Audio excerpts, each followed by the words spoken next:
එන්නේ ගමේ ගෙදර තාත්තා ගෙලවලු කොටුවේ තියෙන දඹල වගාව. ලපටි දඹල වලින් දඹල සම්බෝලයක් හදමු අපි. මේ තියෙන දඹල මල් දම් පාටට පිපිලා තියෙනවා. ඉතින් අම්මත් එක්ක වත්තට ගිහිල්ලා මේ වගේ දඹල ටිකක් කඩාගත්තා. මම ඉතින් ඒකෙන් කොටසක් ගෙදර අරන් ආවා එද්දි.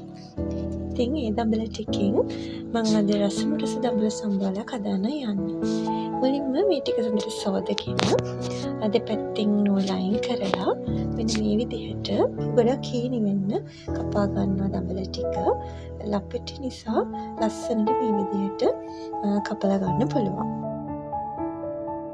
ඊට පස්සේ අපි සම්බෝලයට අවශ්‍ය පොල් ටික, ඒ වගේම ලුණු, රතු ලුණු, මිරිස්, තක්කාලි මේ ඔක්කොම ටික ලුණු ගම්මිරිස් දා ගන්නවා. දෙහි පදමට එකතු කරගෙන ඉස්සෙල්ලාම පොල් ටික හොඳට මිශ්‍ර කරගන්න.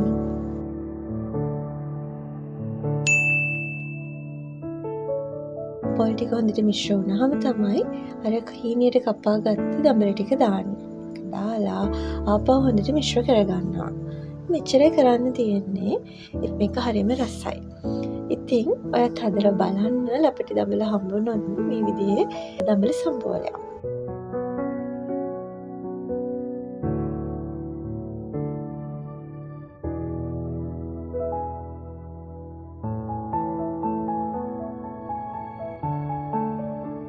මේ දඹල සම්බෝලෙට මම අද හදාගත්තේ චිකන් කරි එකයි පරිප්පු හදලා දඹල සම්බෝල.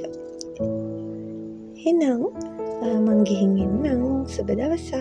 ස්තුතියි මම නරඹුවට.